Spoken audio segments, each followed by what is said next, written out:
আসসালামু আলাইকুম। সাব্বির রহমান আজকে যখন প্রথম বাউন্ডারিটা মারলেন তখন তিনি ১২ বলে ৫ রানে অপরাজিত। একটু চিন্তা করে দেখেন, সাম্প্রতিক সময়ে তাকে টি-20 ক্রিকেটে যেই পজিশনে যে সময় নামানো হয়েছে ওই পজিশনে নেমে যদি তিনি ১২ বলে ৫ রান করতেন, ম্যাচ কিন্তু সেখানে আলটিমেটলি শেষ। সো আমার একটা ব্যক্তিগত অভিমতের জায়গা, টি-20 ক্রিকেট যেহেতু shorter format of the game, এই জায়গাটাতে আপনি অবশ্যই চাইবেন আপনার দলের সেরা ব্যাটসম্যানকে একটু বেশি সময় ব্যাটিং করার অপরচুনিটি দেওয়া, সেট হওয়ার সুযোগ দেওয়া। সাব্বিরকে যেই পজিশনে সাম্প্রতিক সময় টি-20 ক্রিকেটে বিপিএল বলি অদম্য কাপে নামানো হয়েছে, এটা তার জন্য পারফেক্ট পজিশন না, কারণ এই জায়গাটায় আলটিমেটলি সেট হওয়ার তেমন কোনো সুযোগ তিনি পান নাই। যদি সাব্বির সেট হতে পারেন, তিনি তখন কি প্রোডাক্টিভিটি আদায় করতে পারেন সেটা কিন্তু আমরা আজকের এই ম্যাচে দেখতে পেয়েছি। ৫১ বল থেকে ৭২ রানের একটা ইনিংস তিনি খেলেছেন এবং সেই জায়গায় ৫টা বিশাল ছক্কার মার তার ব্যাটে ছিল এবং সেই জায়গাটায় তার কাছ থেকে ম্যাক্সিমাম প্রোডাক্টিভিটি আদায় করার যে জায়গাটা আমার কাছে ব্যক্তিগতভাবে মনে হয়েছে, যেহেতু সময় পেয়েছেন সেট হওয়ার, ওই জায়গাটা করতে পেরেছেন। এখন টি-20 ক্রিকেটে ফিনিশিং রোলে যখন একজন ব্যাটসম্যান নামেন তখন তার সামনে আসলে কোনো কিছু করার থাকে না, হয় তাকে ওয়াইল্ড ব্যাট সুইং করতে হবে, না হয় তাকে ক্রিজ ছেড়ে বেরিয়ে যেতে হবে। আলটিমেটলি ওই জায়গাটায় ডট বল কনসিড করার কোনো সুযোগের জায়গাটা নাই। সাব্বির যেহেতু টপ সার্কিটের ক্রিকেটে খুব বেশি নিয়মিত সুযোগ পান না, তাকে যখন টি-20 ফরম্যাটে ওই পজিশনটায় নামানো হয়েছিল, আমার কাছে ব্যক্তিগত অভিমতের জায়গা বিপিএলটা পুরোপুরি একদম লস গেছে। দেখেন, আজকে সাব্বির যে ছক্কাগুলো মেরেছেন বা যে বাউন্ডারিগুলো আদায় করেছেন, একটা কথা আমরা সবসময় বলি, সেটা হচ্ছে অফের বল লেগে টেনে খেলা। আমাদের বাংলাদেশের সাম্প্রতিক ব্যাটসম্যানরা অফের বল লেগে টেনে খেলতে গিয়ে টাইমিং করতে পারেন না, কিন্তু অফের বল লেগে খেলতে পারাটাও যে একটা দক্ষতার জায়গা, সেটা আপনি সাব্বিরের ব্যাটিং দেখলে পরে বুঝতে পারবেন যে অফের বল লেগে খেলতে পারাটাও যে একটা দক্ষতার জায়গা।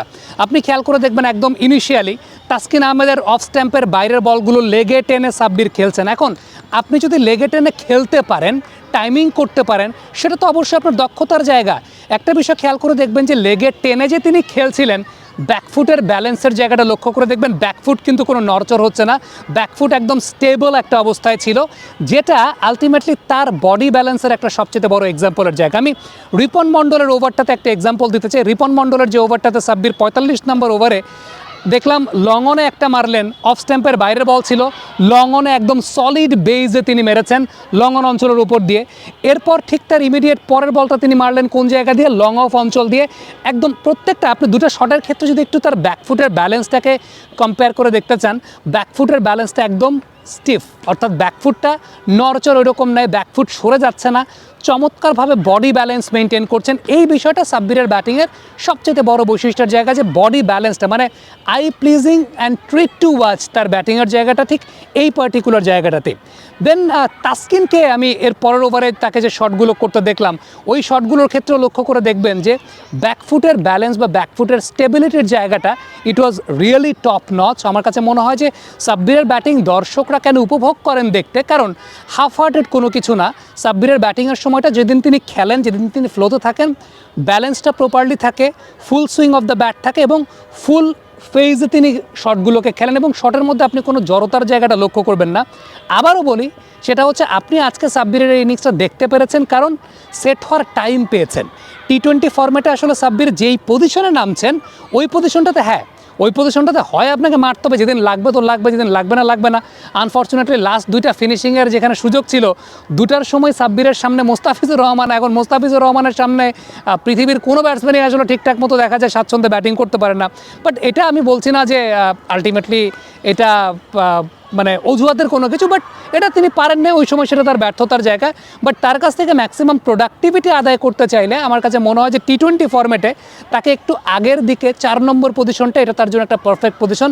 ওয়ানডে ফরম্যাটে বেনিফিটটা যে জায়গায় থাকে, যে ওয়ানডে ফরম্যাটটাতে আপনি you have ample amount of time আসলে সেই জায়গাটা সেট হওয়ার জন্য, এবং সাব্বির সেই জায়গাটা করেছেন। দেখেন, আমি একটা বিষয় বিশ্বাস করি, তার এই ইনিংসের পর অনেকে বলবেন যে জাতীয় দলে নেওয়া হোক, সবাই সব কিছু কেন জাতীয় দলের প্রেক্ষাপটে বিবেচনা করে চিন্তা করে আমি জানি না। ডোমেস্টিক ক্রিকেট, লিস্টে ক্রিকেট, ফার্স্ট ক্লাস ক্রিকেট, সেটাও কম্পিটিটিভ ক্রিকেট।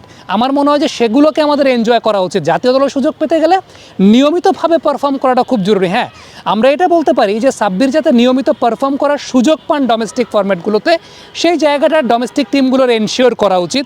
বাট ওই যে একটা ইনিংসের পর সবাইকে জাতীয় দলে খেলাতে চান, জাতীয় দলে নিতে হবে, দর্শকদের এই মেন্টালিটির জন্য আমরা আমাদের ডোমেস্টিক ক্রিকেটের ওই চার্মটা এনজয় করতে পারছি না।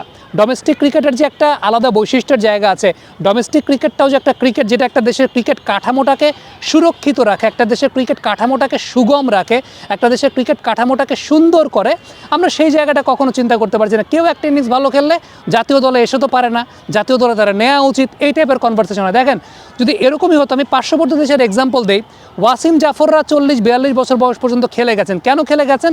যাতে ডোমেস্টিক ক্রিকেটের কম্পিটিশনটা বজায় থাকে, ডোমেস্টিক ক্রিকেটটাও যাতে একটা অনেক বড় জায়গা থাকে। ইন্ডিয়াতে ধরেন ইন্ডিয়া নিউজিল্যান্ডের একটা টেস্ট ম্যাচের যে ভ্যালু, রঞ্জি ট্রফির মুম্বাই দিল্লির টেস্ট ম্যাচের ভ্যালুটাও সেরকম।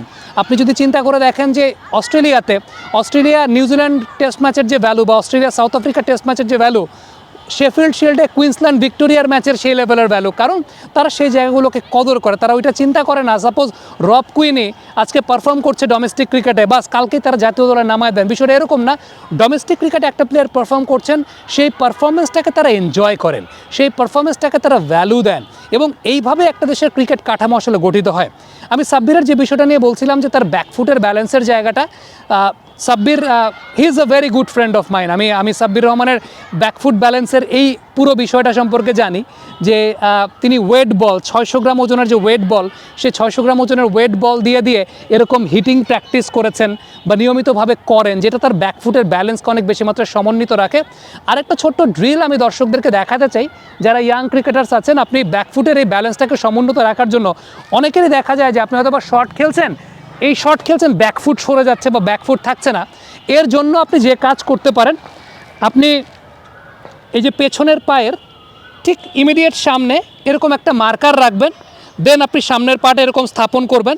আপনার কাজটা হবে, আপনার কাছে বল আসবে, আপনি শর্ট খেলবেন, বাট মেক শিওর এই পেছনের পাটা যাতে এই কোণটাকে অতিক্রম করে না যায়, কিংবা পেছনের পা যদি নড়চড় হয় তখন তো কোণ সরে যাবে। আপনার প্র্যাকটিসের জায়গা হচ্ছে এইটাই।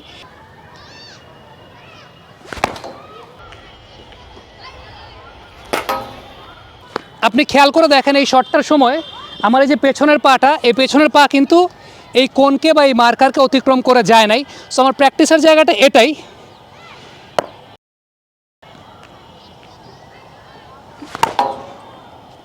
জাস্ট আমার ব্যাকফুটটা দেখেন, আমার ব্যাকফুটটা কিন্তু ওই জায়গাটায় নাই। আমি কিন্তু অফের বল লেগে ঘুরাচ্ছি, বাট আমার ব্যাকফুটের স্টেবিলিটি আমি এনশিওর করছি। যাই,